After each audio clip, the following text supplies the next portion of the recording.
saya berikan 3%. Nanti tahun berikut bisa ke 4 atau 5%. Ini tolong dicatat. Sampai tahun ini dana yang disalurkan untuk desa itu 468 triliun. Ke desa. Jangan dipikir ini uang kecil loh. Ini uang gede sekali, besar sekali. Dalam sejarah negara ini berdiri, desa diberi anggaran sampai 468 triliun itu belum pernah. Oleh sebab itu hati-hati dalam mengelola, memanage duit yang sangat besar sekali ini.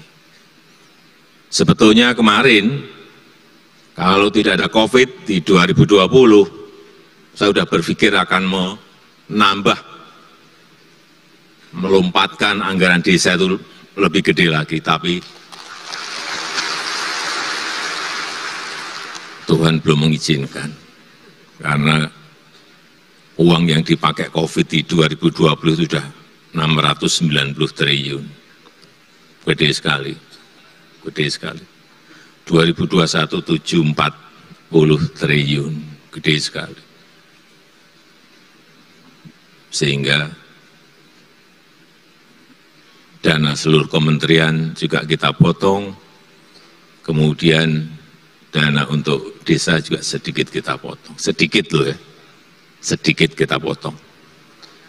Tidak banyak, sedikit. Nanti tahun depan insya Allah dikembalikan atau dinaikkan lagi.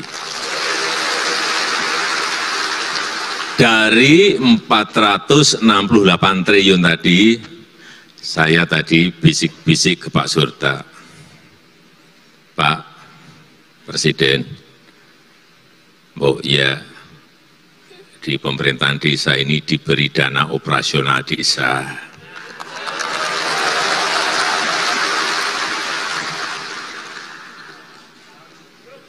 Sudah saya jawab di depan, tapi nanti saya ulang lagi Pak, waktu sambutan. Pak Surta minta, Pak, kalau bisa ya 4% atau 5% dari total anggaran. Ndak. Untuk yang pertama, ya saya berikan 3%.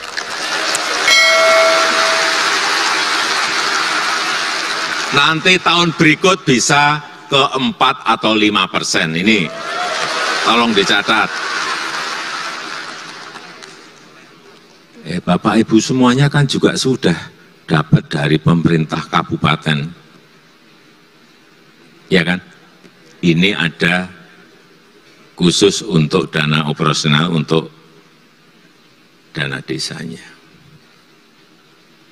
Tapi saya menyadari betul kerja keras Bapak Ibu sekalian karena hasilnya tadi sudah disampaikan oleh Pak Mendagri, Pak Tito, jadi jalan desa berapa, jadi embung berapa, jadi irigasi berapa, jadi jembatan berapa. Semuanya jelas, konkret, fisik ada.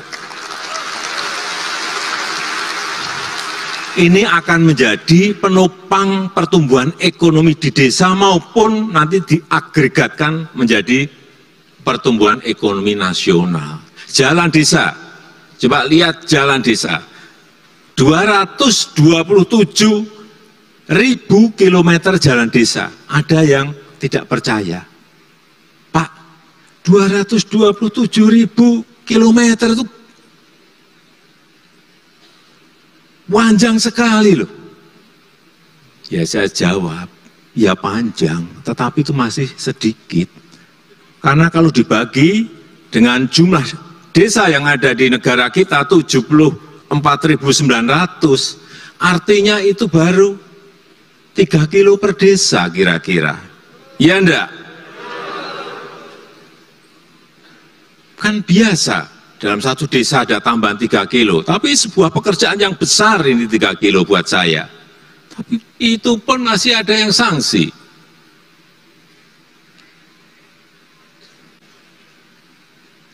Ya kalau 74.900 kali 3 kan sudah kira-kira ya angka itu. Jadi masih ada banyak jalan-jalan di desa yang memang perlu dibangun dan diperbaiki, utamanya dan utamakan jalan-jalan produksi yang menuju ke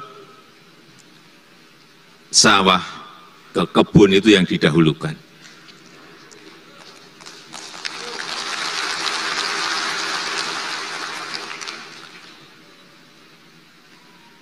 Embung, irigasi, dan lain-lain. Jembatan, pasar desa, BUMDes, tambatan perahu, banyak sekali. Saya cek satu persatu. Kemudian yang berkaitan dengan kualitas hidup, banyak sekali. Pembangunan air bersih, posyandu, polindes, drainase, sumur, PAUD, MCK, ini juga dari dana desa, dan itu akan memperbaiki kualitas hidup, kualitas SDM dari masyarakat di pedesaan. Jangan ada yang menyaksikan betapa sangat bermanfaatnya dana desa yang telah kita kucurkan ke desa-desa.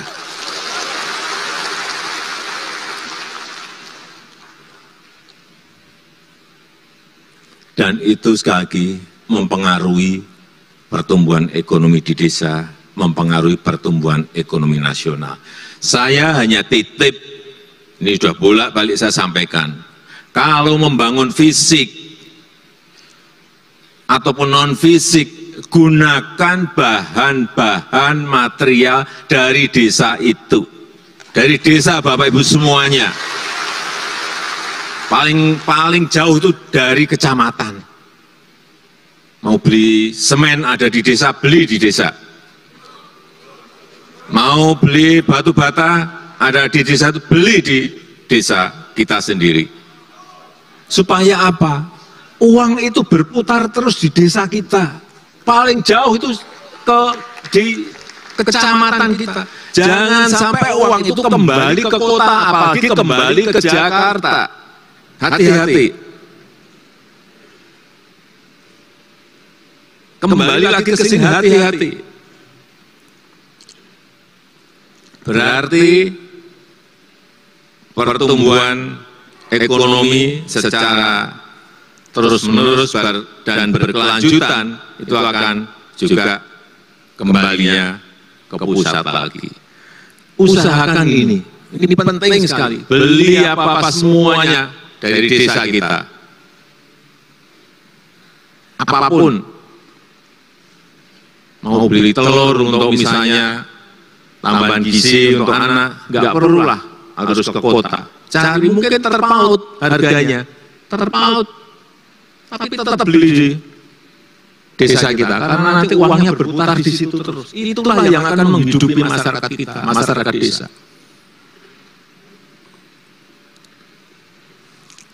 Dan pada akhirnya nanti akan menurunkan angka kemiskinan di desa. Dan sudah kelihatan. Coba dilihat kurvanya, sudah turun terus. Turun terus. Kita harapkan ini, kalau nggak pandemi sebenarnya agak tajam ya, karena ada pandemi, naik sedikit lagi. Ini yang kita harapkan, kenapa pembangunan itu dimulai dari desa. Kemudian untuk tahun ini total yang ditransfer nantinya 68 triliun. Ini sampai pagi tadi saya cek, udah berapa sih serapannya? Masih 13,5%. Mungkin juga tadi keluhan dikarenakan laporan SPJ-nya yang terlalu ruwet dan bertele-tele, betul. Pak Mendagri, ini coba diurus dengan Kementerian Keuangan agar yang namanya SPJ itu tidak ruwet-ruwet. jalan, tidak ngecek irigasi, tidak ngecek posyandu, malah urusan buat SPJ saja. Satu lihat SPJ juga pusing juga. Saya aja yang lihat aja pusing, apalagi yang melaksanakan. Tapi saya sudah bolak-balik perintah mengenai ini. Ternyata nggak mudah juga merubah sistem akuntansi kita. Moga-moga setelah keluhan ini nanti ditindaklanjuti oleh Mendagri agar semuanya lebih simpel dan lebih mudah, lebih sederhana.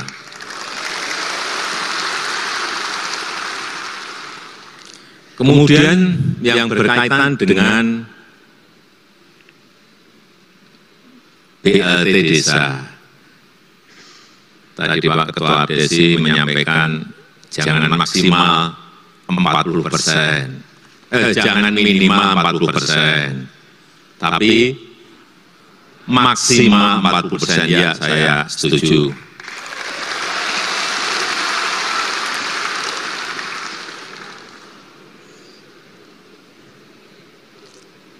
Sehingga kepala desa bisa mengkreasi anggaran yang ada juga untuk kemungkinan keperluan lain yang mendesak, yang di antara desa dengan desa satu itu berbeda-beda.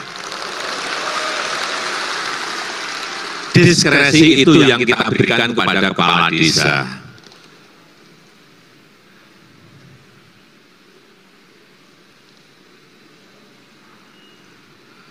Kemudian yang terakhir mengenai stempel. Saya terus terang juga baru tahu, tadi di depan diberitahu Pak Surta, tadi diberitahu, kaget juga saya. Terus ininya apa, gambarnya apa kalau enggak? Hanya tulisan saja.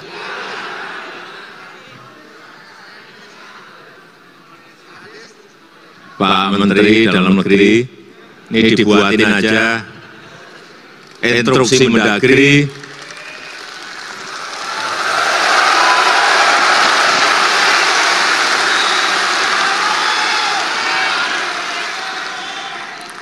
Capnya pakai burung Garuda.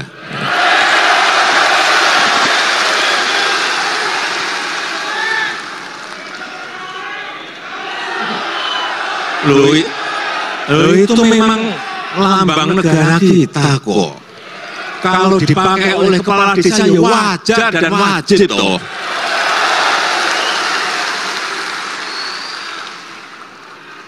Clear semuanya.